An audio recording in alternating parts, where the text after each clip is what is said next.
A very good evening and a warm welcome to this Monday night's edition of Primetime News. I'm Selima Shumwefeleni Masipa. We begin in the capital, where a Pep Stores retailer near Soweto Market fell victim to an armed robbery on Sunday at around 1:30 p.m. According to Nampol spokesperson for the Commerce Region, Warrant Officer Sila Shipandeni, 5 males stormed into the retailer and held all employees at gunpoint with firearms and knives. It is further alleged that the robbers took off with 26,162 Namibian dollars.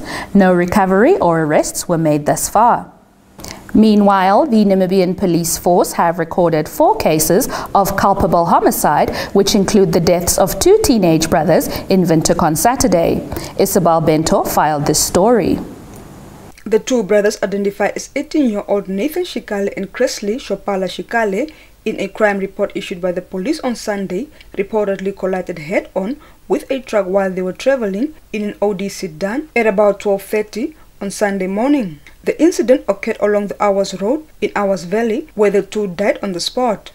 A 36-year-old man lost his life after he lost control of an Audi he was driving on Friday at about 10 to 4 in the afternoon from Oshikuku towards the direction of Oshakati.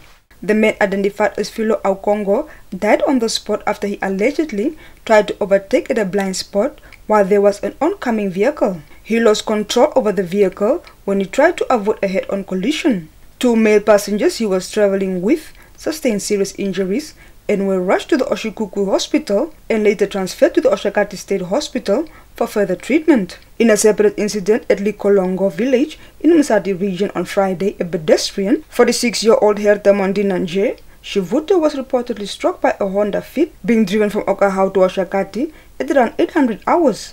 The victim died on the spot. The next of kin of all deceased have been informed and police investigations continue. On to neighboring South Africa, where 22 teenagers were found dead at a tavern in Scenery Park, East London, in the early hours of Sunday. Provincial Police spokesperson Tembin Kosi Kinana told AFP the victims were aged between 18 and 20 years. While the president awaits more information on the incident, his thoughts are with the families who have lost children, as well as families who are awaiting confirmation of how their children may have been affected.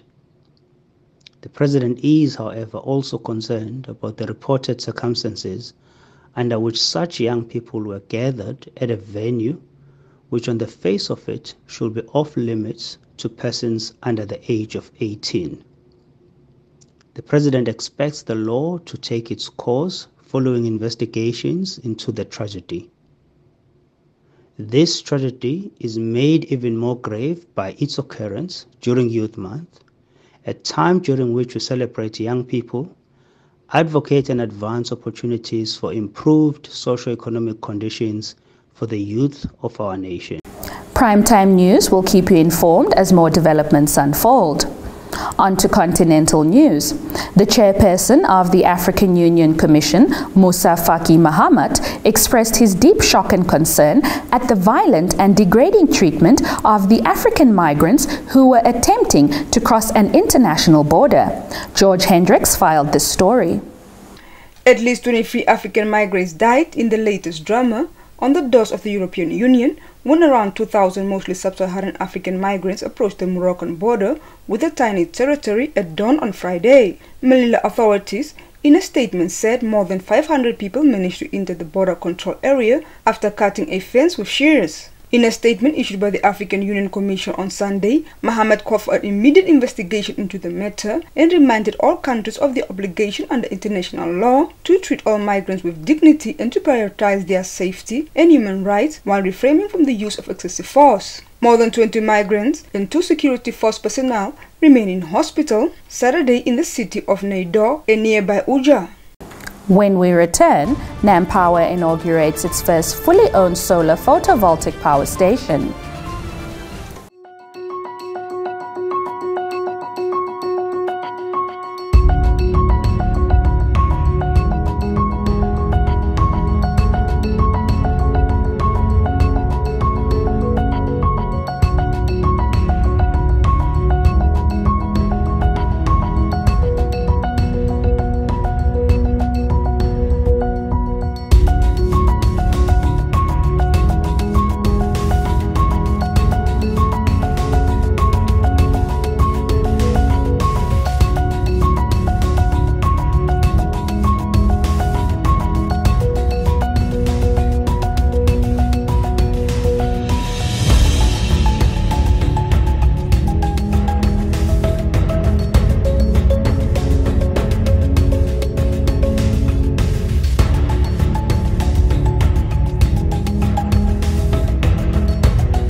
Leading our news business segment tonight, the country's power utility NamPower on Friday inaugurated its first fully owned solar photovoltaic power station worth close to 400 million Namibian dollars at Omaruru in the Erongo region.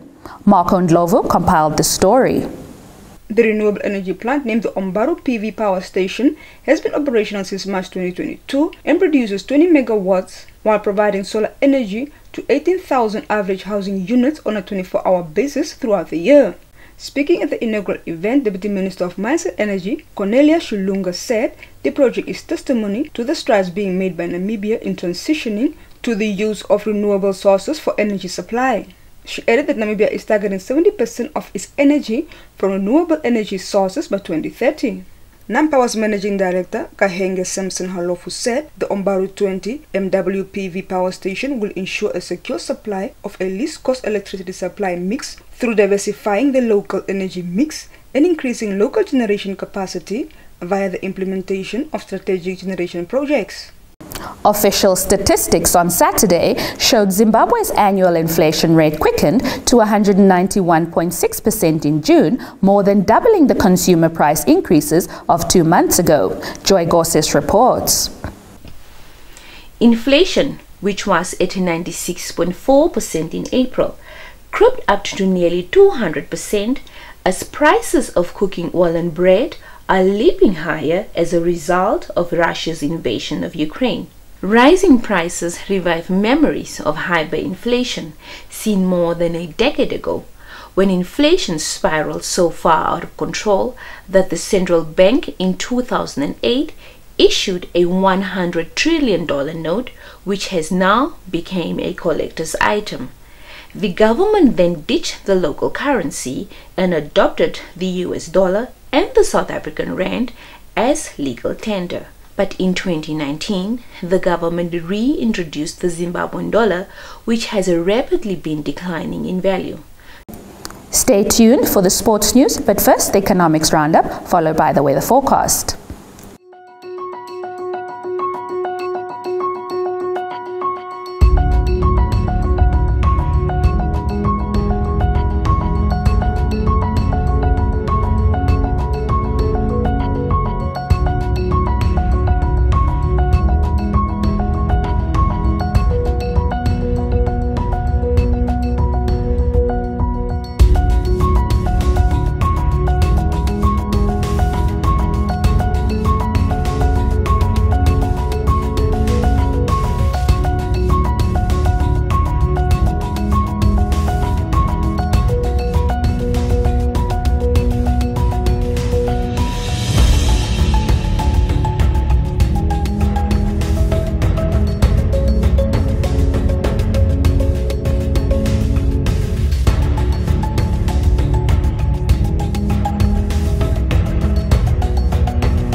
Good evening and welcome to Sport Planet. I'm Joy Gosses.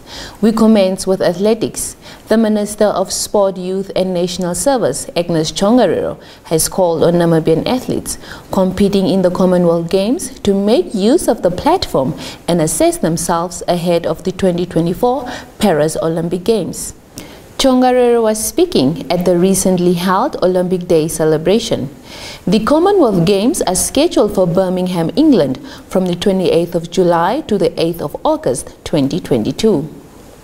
On to futsal. Swakopmund Futsal Club were on Saturday crowned winners of the 2022 Express Credit Futsal Namibia Winter League after finishing top on 34 points from the 14 games played. Swakopmund Futsal Club won 11 of their 14 matches, drew 1 and lost twice. They scored 62 goals and conceded 24 times. Stand by for your sports roundup.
That's all the news we had for you this evening.